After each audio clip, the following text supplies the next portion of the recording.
You have a TED Talk about this, and I know that we don't want to get bogged down into the details about how exactly ranked choice voting works, but I do want you actually to explain the mechanism of how it functions, only because one of the most common criticisms to it is that it's difficult to explain and it's difficult for people to understand. I was talking to my friend before we came on here, and I was like, hey, Andrew Yang's coming on the podcast, and he was like, oh, I really like Andrew Yang, what is he up to? And I was like, oh, well, he has this thing about ranked choice voting now. And then I tried to explain it, and I was like, oh, this was... I thought I knew how this worked, and I don't really. And that did not give me a lot of hope for getting that out to millions of voters nationwide. Oh, thanks, Emma. I appreciate it. Come to Andrew to explain RCV. Nothing would make me happier. So ranked choice voting is a more modern, effective voting system where we can rank more than one candidate.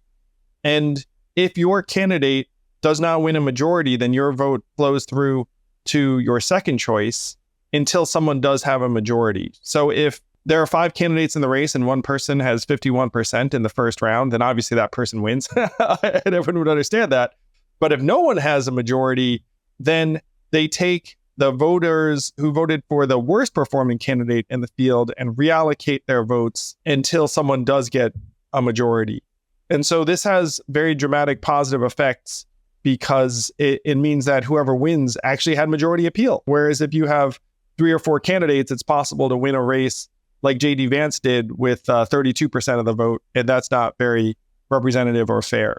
So ranked choice voting means more candidates can participate, and whoever wins has to have a majority of support. It's funny, in a much more informal way, when presidential conventions actually did nominate a candidate, I thought it was kind of amusing when people were criticizing the way in which Biden resigned and Kamala Harris became the nominee as somehow anti-democratic, when until the 1940s, under those definitions, the entire way we selected both Senate and presidential candidates was anti-democratic because it was not subject to popular vote, right? So when conventions would get together, it was often the case that the leader in the first ballot didn't have a majority.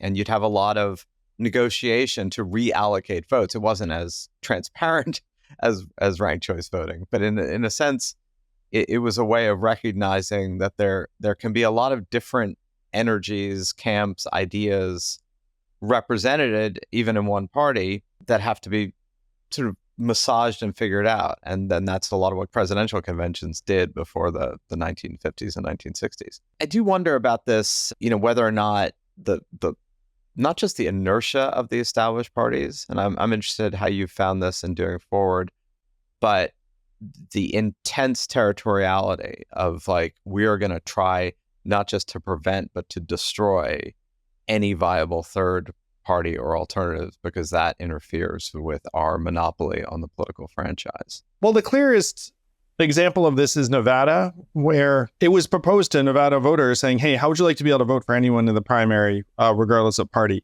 And the Democrats came out against it. And the reason they came out against it was because the current system works pretty well for the folks on the inside. They said, you know what?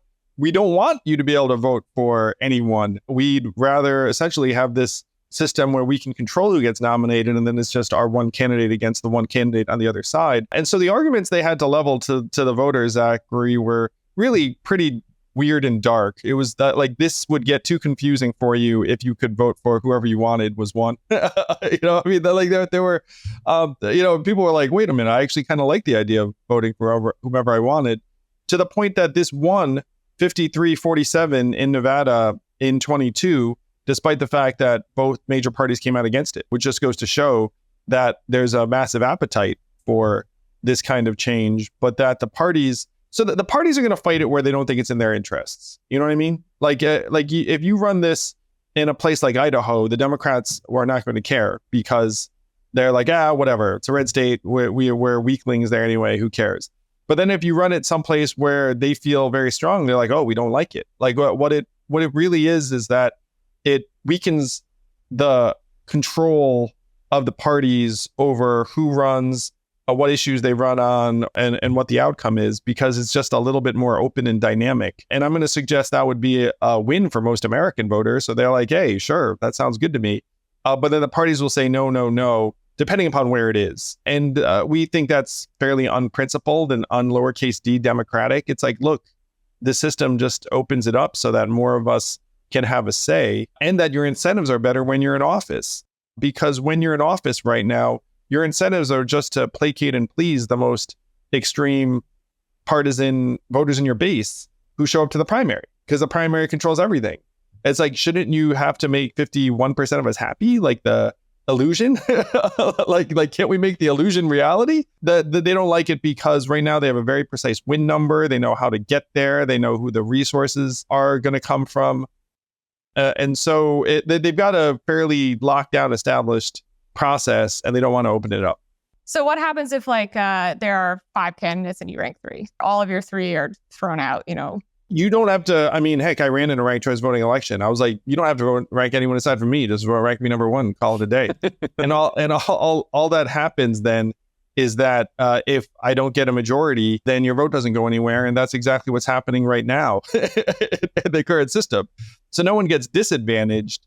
It's just that if your candidate doesn't get the majority, then there's a chance your vote ends up flowing through to your second or third choice. So, but it's totally optional. To your point about it getting confusing, there is an optimal number of candidates, which is why the Alaska system, as an example, allows 4 candidates through to the general. So if you had, and this is unrealistic, but let's say you had 12 candidates running in the all-party primaries, then whoever gets the most votes of the top 4 end up going through, and then you rank them. But you actually never have to rank the top 12. In the primaries, it's just you show up, vote for your one candidate, go home, and then whoever got the most votes gets through, because people realize that our brains short circuit after 4 or 5 candidates. So you're not going to be having to choose among some crazy number unless, it's like a very, very unusual circumstance. And even then you would just vote for the one person you like, because it would be in the first stage. Is there any data? Do you have any data on ranked choice voting and voter turnout? Because on the one hand, I hear for sure the argument of if there's more people that you are excited about, right? Instead of having to choose between the Democrat and the Republican, maybe both of which you're kind of I'm not feeling it. Ranked choice voting gives you another option. On the other hand, I can imagine feeling overwhelmed by a big change in the voting system, especially for someone that is not really used to it, is kind of an apathetic voter to begin with. Have there been studies that talk about ranked choice voting? Does it impact voter turnout positively or negatively? Yeah, the data is very, very positive. First, it shows that between 75 and 85% of voters find it completely easy and want to do it again, which I'm going to suggest is pretty high, particularly when you're looking at places like New York. It's not like getting 76% of New Yorkers to say something's good is a pretty high bar. The data also shows it helps women candidates. It helps candidates from underrepresented communities because there's more of a coalition building aspect, and that tends to flow more naturally to certain types of candidates who have a chance of success. Whereas if you just have one vote, then people get slotted into various lanes, and then they frankly, don't have a majority. So the data is very positive in terms of voter experience. It's one reason why when this gets adopted, it's super popular, because people figure out it's oh, wait a minute, this just means that I can actually vote the way I want, and that even if my number one candidate is frankly, not going to win, I could show up and make my voice heard, and then put my second choice to, the Democrat or the Republican. And at the margin, it has been shown to be good for turnout.